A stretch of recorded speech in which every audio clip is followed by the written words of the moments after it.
Si Pusong Walang pala. Hindi ko alam ano eh. Eh, lagi namang galayo. Nababalik lang ang kabila. Sige, hanapin ko na lang. Katulad ni Juan. Diba papatay? Halika nga dito. Ikaw ha? Saan ka nagsusuot? Buti pa to si Kaelo. Nandiyan lang siya. Sige, nakakit lang ako. Busi ka lang naman dito. Pangalan ng may mga nagbigay sa kanya papating oh. Naging pusa.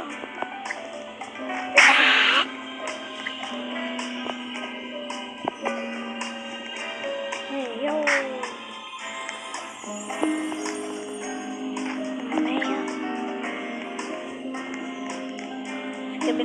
Skip.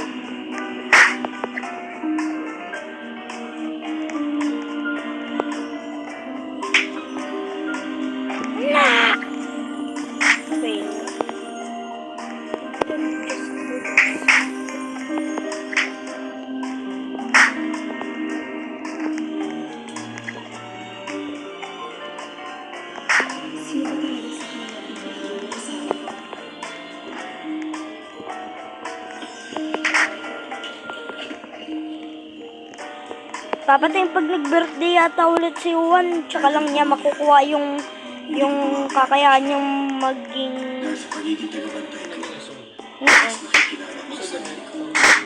Pero pag-inis Panginoon. na desisyon ko na ikaw ang pa rin si Rosario. Ipaglalaban ko pa din ang pag-ibig sa kanya.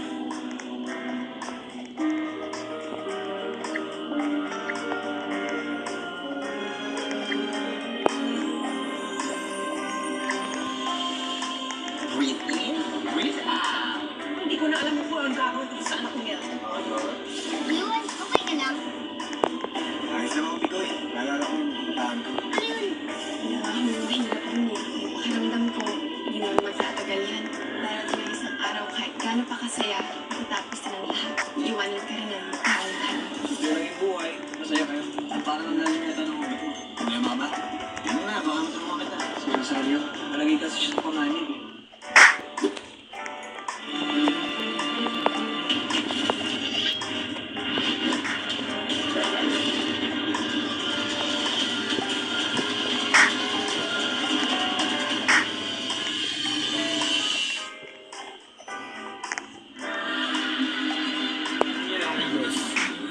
Lo!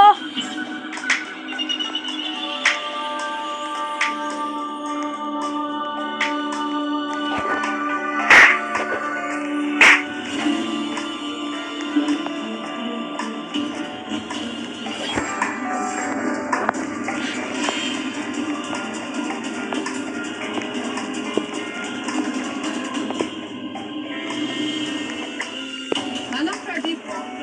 Manong, lagi kong girlfriend mo. May kalangungo ka ng taxi driver. Di ba sabi mo nga, sinakripisyo niya anak niya para sa misyon mo? Binabalaan kita kaya itigil mo ang kahigawan mo nito. Hindi ka pwede magsisita ko. Hindi! Tama ako sa mga sinasabi ko. Ang gusto ko makinig ka sa akin. Ayoko pinakikialaman mo ang dalawa ng Rosario. Dahil sa susunod, hindi mo na ako makikita dito.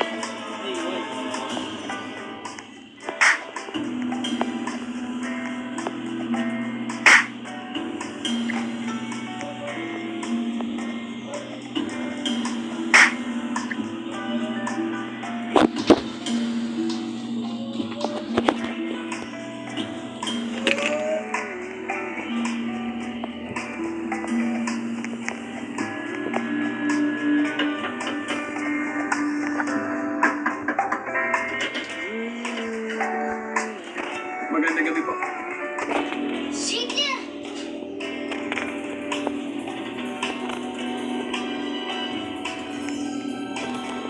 Dito po ba nakatira si Juan? Juan de la Cruz? Dito nga. Bakit? Ano bang meron? Tol! Hey, ano ginagawa mo dito? Ano mo yung bahay niya?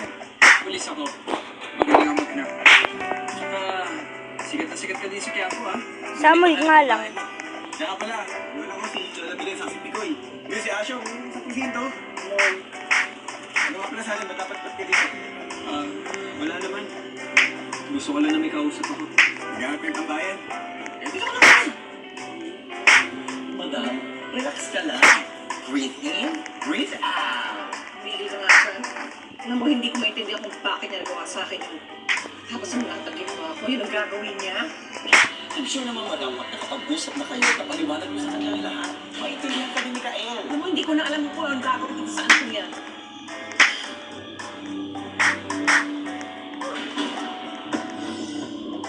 Mga Dora.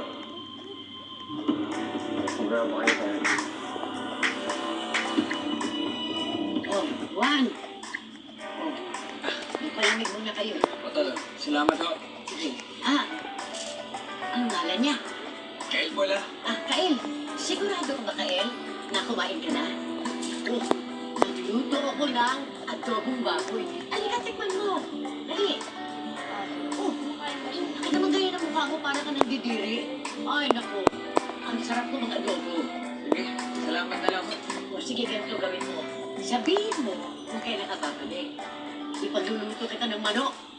Salamat na lang ho. Yeah! Hindi po ako kumakain ng manok. Hindi ka nakain. Vegetarian yata yan eh. Marami Papa Tim parang vegetarian. Kasi alam mo Ay. pangit yung meron kang bisita, eh wala ka man lamang maialok na makain. May special diet po kasi ako eh. Ano special diet? La, hindi kasi kumakain ito ng karne. Kinakain lang yan, gulay.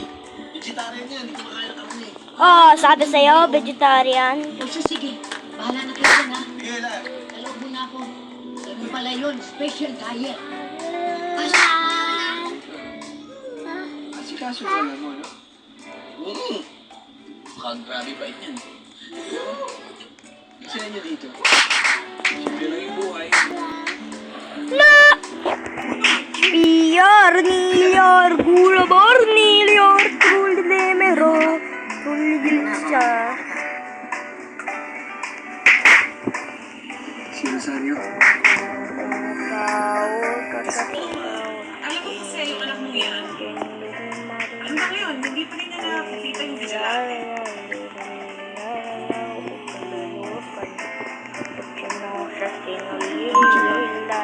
Bakit mo pinoproblema ang vigilante? Ako nagmahal kita nila sa vigilante. Hindi ko kasi alam kung papatuloy ko pa yung paniligaw sa kanya. Bakit naman? Pumunta na. Hindi sa... Nakikialam ako ah. Eh, pwede kong tutusin, siyempre.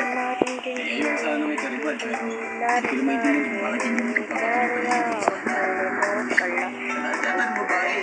Dapat naman mag-gain ng katangan. Nasa kanya na.